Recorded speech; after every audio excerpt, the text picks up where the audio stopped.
इस जंगल में दूर तक फैले हरे भरे पेड़ों की चादर के नीचे छुपी है प्राचीन माया की गुमशुदा दुनिया। करीब 518 लाख वर्ग किलोमीटर में फैली ये हरियाली छुपाए हुए है रहस्य भरे शहरों को। लेकिन आज आसमान से लेजर्स मदद कर रही हैं इन रहस्यों से पर्दा हटाने में। ये ऊपर से एक्सरे जैसी नजर से पेड़ों के नीचे देखने जैसा है, एक भी पत्ती को छुए बिना। आर्कियोलॉजिस्ट्स जमीन के खजाने को सामने लाने के लिए इस्तेमाल कर रहे हैं सुपर पावर। अब हमें जानकारियां मिलने लगी हैं उन जगहों से भी जिनके बारे में हम जानते तक नहीं थे। ये माया के बारे में हमारी समझ को बदलकर मदद कर रहा है बनाने में एक ट्रेजर मैप माया की गुमशुदा दुनिया का।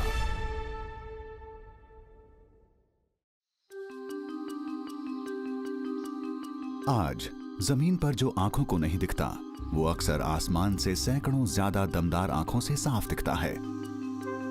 आर्कियोलॉजी में नई तकनीकें इस्तेमाल की जा रही हैं, जिनसे उन्हें इतनी ज्यादा जानकारियां मिल रही हैं जितनी पहले कभी नहीं मिल पाई थीं। माया के लिए 2018 जोश जगाने वाला साल था। ग्वाटेमाला की धरती पर हर तरफ हजारों नए खंडहर उभर रहे थे। सैटेलाइट्स और लाइडार नाम की लेजर स्कैनिंग तकनीक के जरिए कभी नजरों से ओझल रहे ढांचे उजागर हो रहे थे। हमारे पास एक से बढ़कर एक टूल्स हैं। उन्हीं में से एक को हमने अमेज़न में अभी इस्तेमाल करना शुरू किया है और वो है लाइडार। लाइडार स्कैनिंग हमें दिखाती है कि जंगल की इस हरी भरी चादर के नीचे क्या छिपा है।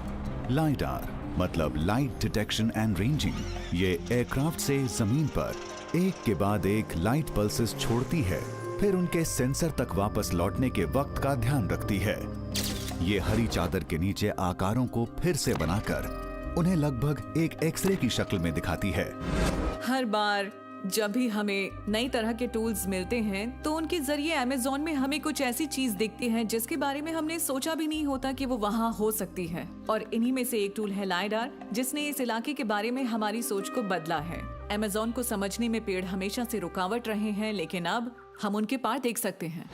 2071 वर्ग किलोमीटर से ज्यादा के माया बायोस्फीयर रिजर्व का खाका खींचकर पहली बार इंजीनियरिंग के जबरदस्त कारनामों को उजागर किया गया है।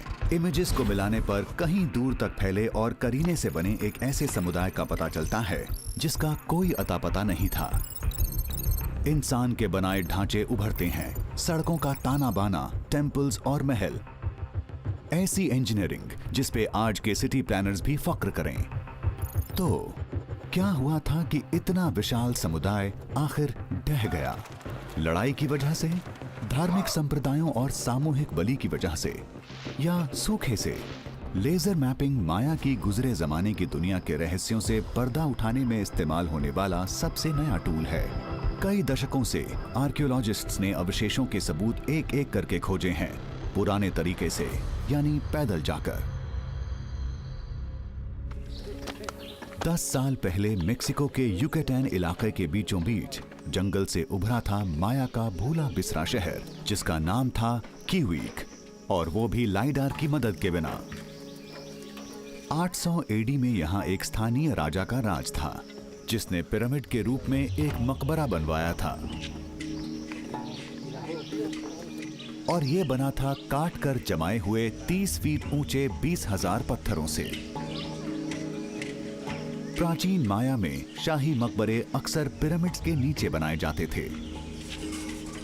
तो एक उभार पर आर्कियोलॉजिस्ट जॉर्ज बे क्यूबिक के पिरामिड में उतरने का रास्ता बनाते हैं।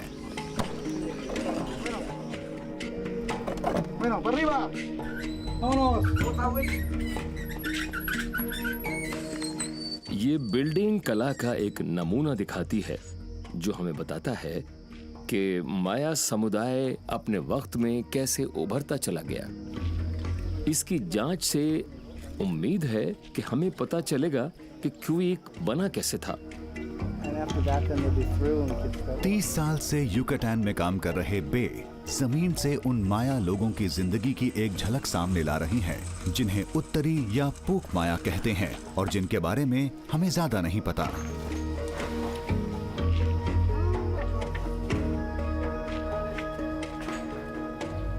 आइए, यहाँ बहुत कुछ है। आप हैरान हो जाएंगे देखकर। गड्ढे में 21 फीट नीचे बे और उनकी टीम एक अहम खोज करती है।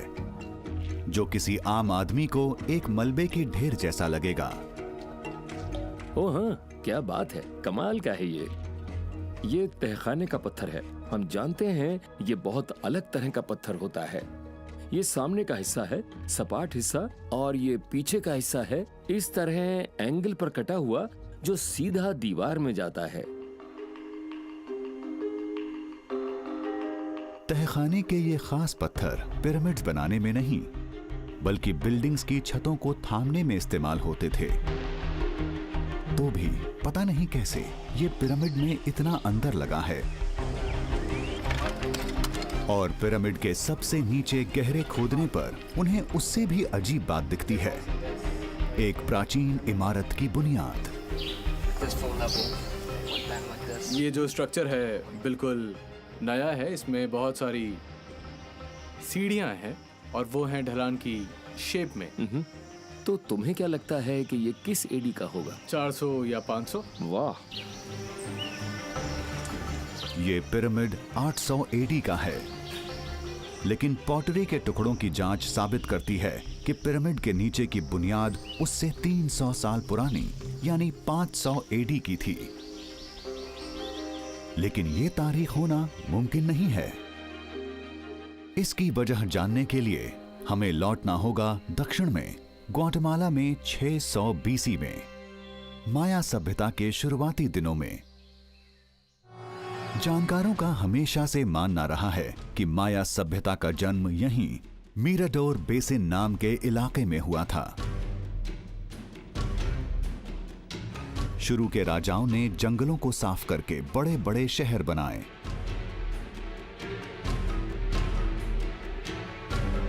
अगले 1000 साल के दौरान माया सभ्यता अमेरिका में सबसे विकसित सभ्यता बन गई थी।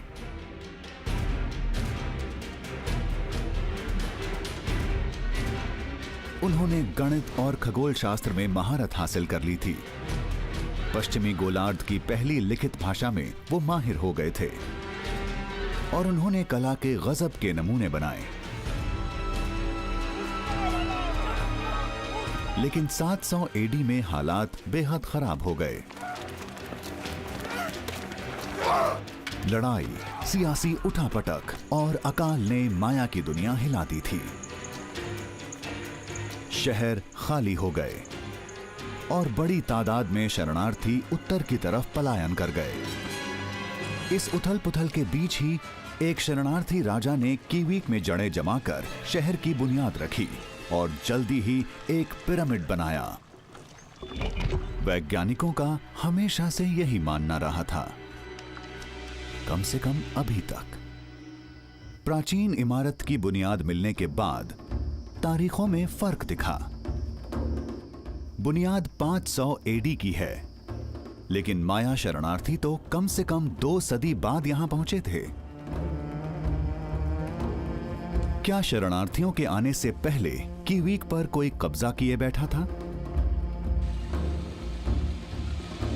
करीब 27 किलोमीटर दूर एक और खोज कुछ और सवाल खड़े करती है। लुटेरों के डर से इस जगह को बहुत गुप्त रखा गया है। कुछ आर्कियोलॉजिस्ट्स ने इस खोज को अपनी आंखों से देखा है, जिनमें फातिमा तेकपूल भी हैं। इस खोज तक पहुंचना कोई आसान काम नहीं है। ये 230 फीट नीचे एक गुफा के तल पर है। सुरंग संकरी है, इसलिए एक बार में कोई एक ही अंदर जा सकता है।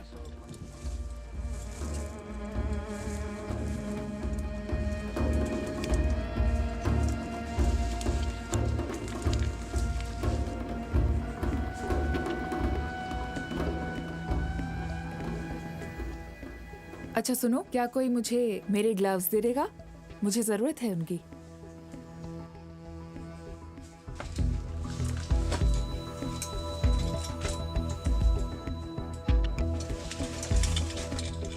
यहाँ रहने वाले सालों से इस गुफा के बारे में जानते हैं, लेकिन इसके अंदर छुपे खजाने की उन्हें कोई भनक नहीं थी। घने अंधेरे वाली सुरंगों की भूल भुलैया से वो एक दीवारों के अवशेष तक पहुंचे।